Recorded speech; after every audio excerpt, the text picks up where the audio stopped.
నీతి కథలు. బాతు, బంగారు గుడ్డు. ఒకప్పుడు ఒక పేద రైతు తన భార్యతో కలిసి ఒక చిన్న కుటీరంలో నివసించేవాడు. ఒకరోజు ఉదయం రైతు తన పెద్దబాతుల నుండి గుడ్లు సేకరిస్తున్నప్పుడు అతను అసాధారణమైనదాన్ని కనుగొన్నాడు. ఆ పెద్ద బాతుల్లో ఒకటి మెరిసే గట్టి బంగారు గుడ్డు పెట్టింది. ఆ రైతు తన కళ్లను తానే నమ్మలేకపోయాడు. చూడు అని అతను బంగారు గుడ్డును ఎత్తి చూపుతూ తన భార్యతో అన్నాడు. మనం ధనవంతులం అయిపోయాం. ఆ తర్వాత ప్రతిరోజూ అదే బాతు ఒక బంగారు గుడ్డు పెట్టింది. రైతు మరియు అతని భార్య తమ అదృష్టాన్ని నమ్మలేకపోయారు. వాళ్లు గుడ్లు అమ్మేసి త్వరలోనే చాలా ధనవంతులయ్యారు.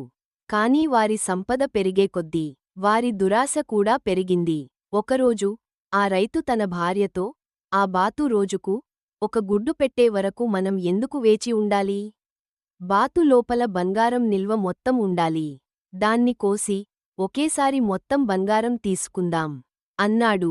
కొంచెం అనిశ్చితంగా అనిపించినప్పటికీ అతని భార్య అంగీకరించింది. వాళ్లు కలిసి ఆ బాతుని చంపి కోసి తెరిచారు. కాని ఇతర బాతులాగానే లోపల నిధి లేదని కనుగొన్నారు. బంగారు గుడ్లు శాశ్వతంగా పోయాయి. ఆ రైతుకు, అతని భార్యకు మిగిలింది విచారం తప్ప మరేమీ కాదు.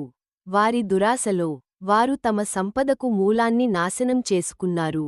ఈ కథలోని నీతి: దురాశ దుఃఖానికి చేటు.